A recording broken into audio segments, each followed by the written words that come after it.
Ja sam Danijela Takač, profesor mentor iz osnovne škole Pantovčak.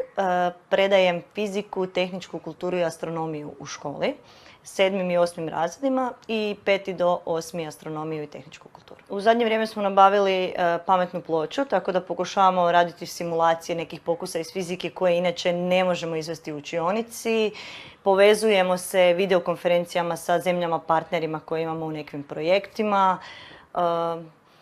Učimo različite Web 2.0 alate koji su besplatni na internetu te ih pokušavamo primijeniti u što više različitih predmeta. Na jednom drugom stručnom usavršavanju u Splitu, gdje je bila Scientix konferencija, znači European School Neta, sam čula jednu Rumunjku koja je bila prije par godina na tom stručnom usavršavanju pa nam je pričala o tome i rekla da se možemo prijaviti ukoliko imamo dobar CV. Te pretprošle godine sam se prvi puta prijavila, ali su me odbili, pa sam pokušala ove godine, ajde da vidim da li mogu. To je zapravo ljetna škola za učitelje, to je Space Akademija za učitelje koju sponzorira Honeywell. Honeywell je inače jedna tvrtka koja se bavi tehnologijom vezanom uz sve, od svemirske tehnologije do klime, do različitih gadžeta.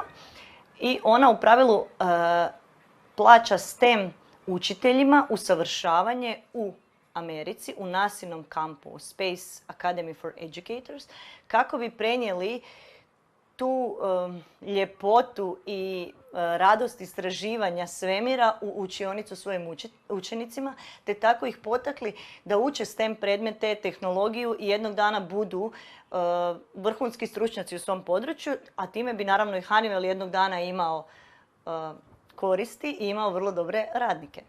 Bilo je klasičnog usavršavanja, znači izrade nekakvih edukacijskih resursa, isprobavanja nekih hands-on aktivnosti koje možemo primijeniti u učionici.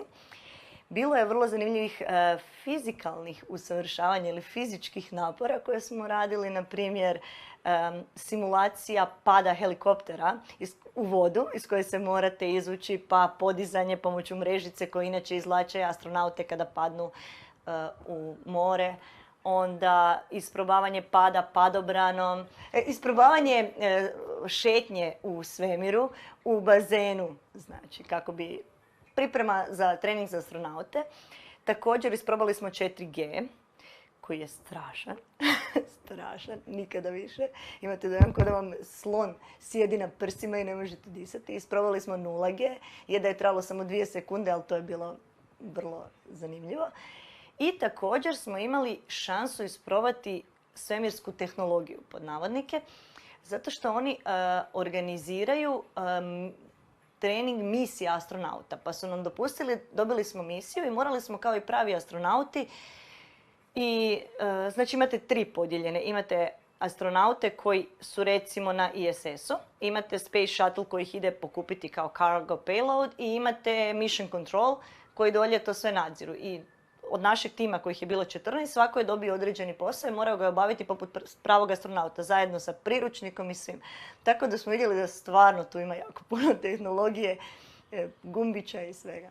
Pa većinom onu tehnologiju koju smo mi vidjeli, to je muzej u Davidson Space Centru ili Marshall US Space Centru. Inače to se sve odvijalo u Huntsvilleu, Alabami, koji je poznat po tome što je započeo izradu jet propulsion ili raketa, to jest motora raketa koji će odvesti Gemini, Mercury i Apollo program. I imali smo prilike upoznati i jednog od začetnika, inženjera koji je radio u tome, Homer J. Hickama, ne znam da li si čuo za njega, on je inače začetnik raketnog pogona tamo. I Ed Bugbija koji je to sve pokrenuo zajedno sa Werner von Braunom, koji je začetnik svemirskog programa. I vidjeli smo prvi motor ikad napravljen, vidjeli smo Saturn V raketu, original, koja je radila na Apollo misiji, Shuttle Pathfinder, koji je original shuttle na kojem su trenirali astronauti. Jednostavno, fascinantno je bilo vidjeti da u pravilu se na mjesec odletilo sa puno manjom tehnologijom nego današnji mobitel. Tako da smatram da sa današnjom tehnologijom sigurno ćemo 2032. završiti na Marsu. Možda samom pričom ću ih malo više motivirati da sami počnu istraživati, a svakako već planiramo neke radionice koje ćemo za World Space Week, znači u 10. mjesecu, pokušati izvesti sa 3 škole. Čisto neke stvari koje sam tamo naučila primijeniti na jednu misiju, tako da kažem.